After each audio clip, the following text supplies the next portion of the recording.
For anybody looking to jump on a digital transformation, I would say it's not for the weak of heart. That's for sure. Bungee jumping, right? It is bungee jumping. It's definitely, you'll have scars, but I think try to understand before you jump in. First and foremost, what is your strategy? How is the digital transformation going to enable your strategy? I think if you don't have digital transformation in your roadmap or it's not already embedded in your business, I think you're in trouble personally. But it's never too late. Better late than never. I definitely recommend you jump in. Not everyone makes the news, but behind every growth-driving experience, product, and transformation are experts who shape the outcome.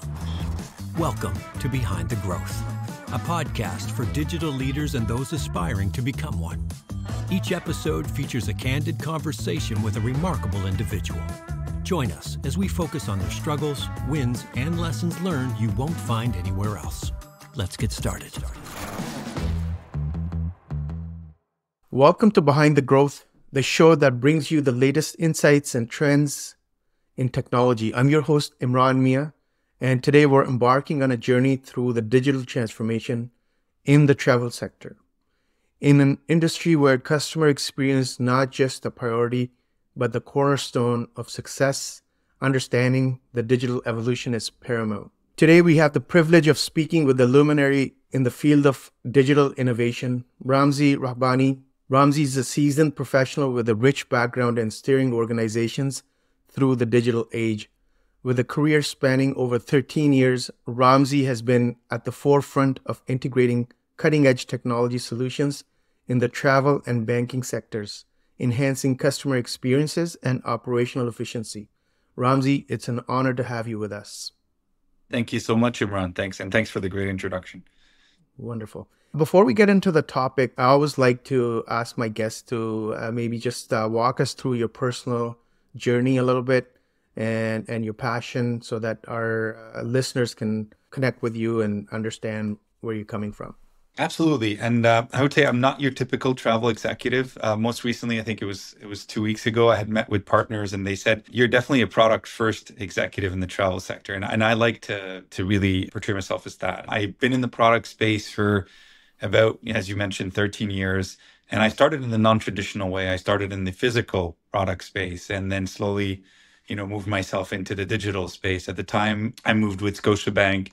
Scotiabank was going through a very big digital transformation. They hired me. There was a leadership rotational program. I joined with the intent to move to digital banking, got the opportunity to go across the bank in different areas and then specialize in digital banking. I think at the time, Scotiabank was allocating a few $100 million in terms of transformation. I got to work on a project using waterfall methodology, and then a year later, similar website, in another country using an agile methodology. So a lot of learnings there. And more importantly, Scotiabank was also building digital factories. So got an opportunity to be part of the teams that were growing that. Afterwards, I had the opportunity to work in banking. I said to myself, I need another challenge. Loblaws approached me. Loblaws was parting ways with CIBC. They wanted to build a new digital bank. And I wanted to move away from a digital bank. So in a way, it was my way of entering a retailer first. And so got the opportunity to work with an amazing team there, built the product team from the ground up. We launched a new digital bank in a record time, launched the PC Money account as well, and then got the opportunity within Loblaws to grow my reach. The mission at Loblaws, I think, was live life well. And we were really moving outside of just financial services there. I got the opportunity to work on a brand new subscription service called PC Insiders. I got the opportunity to touch the telecom portfolio, PC Telecom at the time, insurance as well, and then a little bit in travel. And then afterwards, I said to myself, we've done banking, we've done retail. I want to get a taste of the B2B space in the digital world. So I jumped with Experience Point, got the opportunity to work in the training business, teaching, they were teaching design thinking. And so obviously worked on a lot of the software there. I got to see what it took for companies to innovate, quite a few nice success stories. And then I said to myself, well, you know what? I've had the opportunity to build quite a few digital products, but I want to go in an area that I'm really passionate about, and it's the travel space. So I joined FlightHub, and it's been an amazing, amazing journey. But as I said, I'm a product first executive, and I lead everything with a product mindset. Amazing. Yeah. I guess all the roles that you described, the one common denominator there is your focus has always been on product. and Absolutely. creating a delightful customer experience through your innovation in the product. So let's dive right in. The travel sector has undergone a remarkable transformation over the past few decades, but we won't go back a few decades, but maybe just paint a picture for us where the industry was in the last 5 to 10 years and compare that to where we are today. Absolutely. I think when you speak of the travel sector, the biggest marks, and you'll see oftentimes when we look at benchmarks, they'll mention 2019. And then 2019 was the peak year before COVID. And then obviously the travel sector was hit, one of the hardest hit, I would Hardest say, hit for sure, sectors. yeah. With that being said, so now we're seeing a recovery. And then if I look, I was recently at a Focusrite conference, and there they were forecasting that 2024, the travel sector would see a 6% growth compared to 2019, and then 14% in 2025, and then 21 in 2026. So definitely we saw a very hard hit sector, but the silver lining is we're seeing very strong growth when it comes to travel. And we're seeing not only pre-pandemic numbers slowly coming back, it's forecasted to surpass that. But I think when we speak of the travel sector, I think there are four trends I want to focus on and for everybody to keep in mind. The first one is we talked about travel's coming back, and it's coming back very strong. Number two, the pandemic has changed behaviors. And so while travel is coming back online, it's coming back online first. I read a recent report with American Airlines, and they were saying, our vision is 100% online bookings. Very recently, they were mentioning, and they're at 80% right now. So I would say strong travel online, coming back very strong when it comes to online. Trend number three is OTAs are growing, and we are an OTA, online travel agency. FlightHub is a very large OTA right now. We're up and coming, and we're growing in Canada and North America. We operate under FlightHub in Canada and under Just Fly in the US. And I would say we're in the top 3 to 4 in Canada easily in terms of growth. So OTAs are coming back and coming strong. They're expected, I think, to grow at a CAGR of 6% leading to 2028. So trend number three. And then trend number four, I would say in the travel space, mobile first. And it's not just talk. If you hear about Expedia, they want to become a mobile first OTA. If you look at booking volume, it's now getting into the 50% range in terms of trend. And so, yeah, mobile is no longer just a nice to have channel. In my opinion, it's a must have. So those are the four trends I think we're seeing in the travel sector at a high level. Yeah, that's fascinating. So I guess we're talking about the trends, and one of them is the digital channels. So with the rise of digital channels, it's clear that staying competitive requires a robust online presence. And from your perspective, Ramzi, why are not just, I guess, mobile first? The question I want to ask is, what are the channels that are critical aside from being mobile first? Is it omni-channel? You have the mobile, you have the web, and you have the walk-ins at the same time, or where do things stand from that perspective? Absolutely. So again, my perspective, we're an online first. I mean, we're an OTA. We service through a few channels. We like in our case, FlightHub. We offer you a website to book. We offer you a mobile app, and we do as well have agents that you can book through the phone. You definitely see a bit of shift in demographics. On average, a mobile app user is about 4 to 5 years younger than a website user. But with that being said, we're still seeing a very largely distributed age range. And I wouldn't say anymore there's one channel that's better for one demographic. And, just to back up the omni-channel, I think that you're mentioning, a recent stat I saw from FocusWire was 94% of leisure travelers, they actually switch between devices as they're planning a trip. And so that's kind of normal. You might see them start on their mobile phone with the search side, and then when they decide to book, they move this to a website. If it's a large purchase booking, they might I do that all the time. Yeah. Yeah. And so, but with that being said, if you look at other stats, you have 60% of a device of smartphone wielding individuals intend to book on the app as well. So you have the start on the app and finish on the app, but you also have to be able to service them through various channels. So let's dig a little deeper since we're talking about the online presence, be it the web or app or whatever. What does the process entail? What are the key considerations one should keep in mind when you're building your strategy? Absolutely. Yeah. That's a very, very good question. I think it could differ per business. And so I'll give you my perspective right now on what I've done in the FlightHub, and maybe I can give you my perspective as well in the banking space. But I would say like the fundamental one should be as you're starting, what role do you want your mobile app to play? A lot of companies, they just make it a side channel, underinvested, under leveraged. So I think fundamentally start with, what is your business strategy? What is your intention? So for us, in our case, it was, we're growing significantly. We want to continue driving more stickiness, and the mobile app is a channel to drive more stickiness in our case. And so what we decided was we were investing in this channel so we could drive higher repeat purchase at a lower acquisition cost. And the app does provide you with the ability to provide a superior customer experience. And so we decided to invest in leveraging the device's native capabilities. So I would say understand the position of your mobile app and your digital channels and what role do they play? Are they a central channel? Are they an enabler? Are they a side channel? And once you've kind of identified their roles, then you start to go down, okay, what are my short-term KPIs as a business? What do I intend to drive? And then establish targets for your app and build. And obviously, there's a whole other component around building the app itself. I'm just giving you the direction of positioning even for the mobile app. Yeah, we'll get into that in a bit. No, that's absolutely interesting. I guess when we're looking at apps, there's a wide variety of options there. And you mentioned your background in banking as well. So I guess my question is, how would you sort of differentiate between a banking app and a travel agency app in terms of functionality and user engagement? Yeah, great question. I think for us, if you look at a banking app, cost of switching is high, so they already have you locked in a way. Mhm. The product itself is the app or the website are essential these days when you talk about digital banking. However, you do have that they are not the primary product, and so the cost of switching is high. They have you locked in.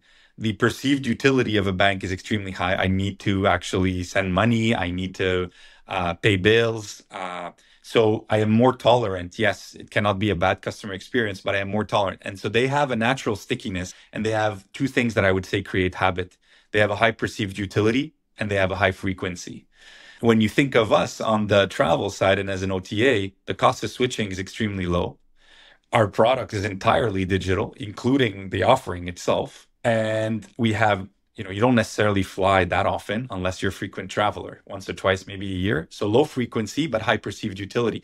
So we have to leverage that moment where there is that perceived utility to deliver some of the best customer experiences. And then we have to capitalize on that touch point to expand our reach. And so what I've done at FlightHub is insist that the purchase of a flight is only the tip of the iceberg for us.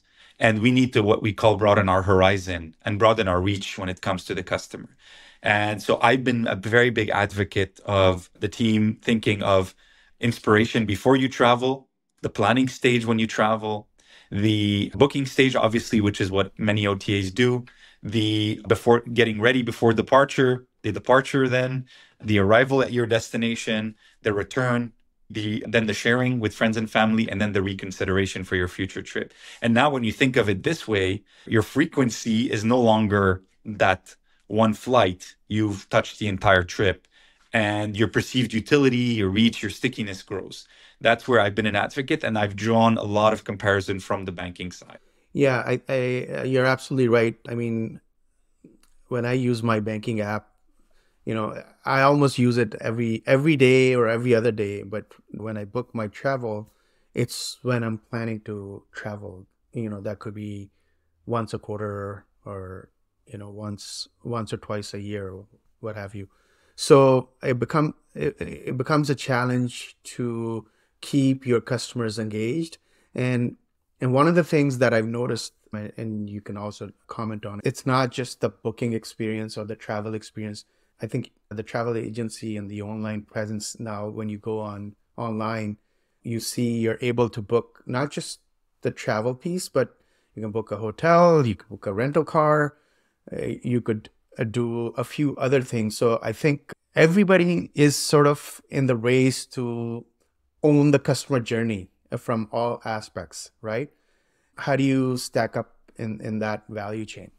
Yeah, absolutely. And I think this is where Experience Point helps me a lot. I believe everything happens in a career. Now, Experience Point, the company I was with before, was all around design thinking, understanding your customers, observing them. And I also think, looking back at my career, I've had two, what we call extreme industries. I had, the banking sector where high frequency, high perceived utility. And then you have the travel sector, highly experiential and not necessarily a necessity, although many people would argue now experiences are more important than many other things. So, bringing all of that together, we've observed what are the needs of the customers, what are the unmet needs of these customers in that journey, and how do we move from becoming your flight partner to your travel partner? Right. And when you shift that mindset, the area that you're playing in grows. I think you've touched something. There's a rise in what we call a shift to last minute bookings and ancillaries on the go. Actually, there was a stat I read: 40% of Americans say they use smartphones to make last minute bookings while they're already traveling. And the top things that they book are things like hotels, Wi-Fi, activities, extra bags, hire cars. They look at offers in their airport. And so they upgrade their seats. And so now you start to say, okay, how can I play in all these different areas, provide value to the customer? And yeah, you make it seamless. You have breadth, you have depth, and they'll come back. And that's the hope. For sure. Absolutely. I want to dig just a little bit deeper before we wrap things up on the engagement piece. I guess, what are some of the strategies in between trips to keep your customers engaged and keep them coming back to look for either more deals, or what are your strategies around that? Absolutely. I think the first thing is understanding the journey. What's your average lead time from book to departure and return? And understanding that will give you, if it's a very short lead time trip, your level of engagement is going to be different. You're going to have to be focused very early on, maybe on the checkout experience and immediately right after. If you have a bit more lead time, in some cases, it's 30, 40 days before your trip. Now is when you start tailoring some of that. And so you look at push notifications and at the right time, at the right place. You could look at nudges. You could look at in-app messaging functionality. You could look at emails to inspire them and then bring them back onto your app. And so those are where you start map your journey and then start to figure out what is the right channel to reach them. But you definitely need outbound channels to bring them in. Like expecting them to just come to your app, I don't think is realistic, especially not in the travel space. So what we do is we understand the journey, we map the lead times, and then we identify which channel we can build awareness through, and then entice them to either explore an offer that we have or have them come and learn about it on the channel itself. Wonderful. Do you have any final words of wisdom or advice for the travelers, or perhaps those who are looking to embark on a digital transformation journey and bring their business online in this space? Absolutely. Look, I would say for travelers, and two-piece feedback, because I think you said about the digital transformation and the travelers, but I think for travelers, I would say broaden your horizon, just like we are. Explore OTAs, explore different flight providers. We typically tend to want to stick to one airline because of miles, loyalty statuses, etc. However, many other players can provide you with that entire trip service. And so, we most recently offered now activities, and I've been so surprised how many customers actually have told us, wow, you offer this? I didn't know. I was planning to travel to this city. I didn't even have plans in that city. And now we're learning that, 66% of travelers want to go to a place they don't know. They want to explore the destination. And so now we're helping them explore the destination on top of actually selling them flights. We just recently offered a new eSIM with one of our partners, where we're helping you save a lot of money on roaming charges. And people were telling us, that's amazing. I'm paying $15 a day for a trip that, for a 2-week trip. And we said, well, for 80% less, we could offer you the same thing. And so now we're trying to show them that it's not just a flight. We're here to offer you the complete package for the trip. So broaden your horizon. For anybody looking to jump on a digital transformation, I would say it's not for the weak of heart. That's for sure. Bungee jumping, right? It is bungee jumping. It's definitely, you'll have scars, but I think try to understand before you jump in, first and foremost, what is your strategy? How is the digital transformation going to enable your strategy? I think if you don't have digital transformation in your roadmap or it's not already embedded in your business, I think you're in trouble personally, but it's never too late, but better late than never. I think I definitely recommend you jump in. Then from your digital transformation strategy, break down your channel strategy. I think that's a big one. Once you've done that, figure out your short-term KPIs as well, and then build the right team. I think many people forget that big aspect of you can have an awesome vision, but your execution is as important. And if you don't have seasoned professionals that can help you execute properly, it's going to be a difficult journey. One thing I've been told often by many people I've worked with, how do you repeatedly do it in such a short time frame? And it's like training. It's a muscle you build. With some experience, you start to adapt it. And the common denominator for me has been digital transformations. The industries have been new to me, but you can learn that very quickly.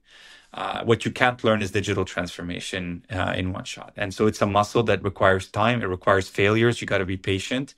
And the last thing I would say is what I always say with digital transformations: if you don't fail, you're not trying hard enough. However, you should be able to pivot as needed and where needed. 100%. Well, I think you said it right. The difference between a winner and a loser is one's ability to take their vision and actually be able to execute on it. That's where things actually break or take you to the next level. So, Ramzi, it's been an absolute pleasure. Your insights shed light on the pivotal role of digital transformation in enhancing customer experience and operational efficiency in the travel sector. And to our listeners, of course, today's conversation with Ramzi reminds us that in the journey of digital transformation, the destination is not a place, but a new way of seeing things. Embracing digital innovation is not just about adopting new technologies. It's about adapting to a new way of connecting with customers and delivering unforgettable experiences. Thank you so much for tuning in. And until next time, stay curious, keep navigating the digital horizon. Bye for now. Thank you. Thanks for listening to Behind the Growth. If you enjoyed this episode, make sure to follow along on Apple, Spotify, or your favorite podcast app. This podcast is brought to you by mobileLIVE, a team of digital experts bringing intelligence and efficiency to how businesses sell, serve, and save. For more episodes of Behind the Growth, please visit mobilelive.ca/podcast.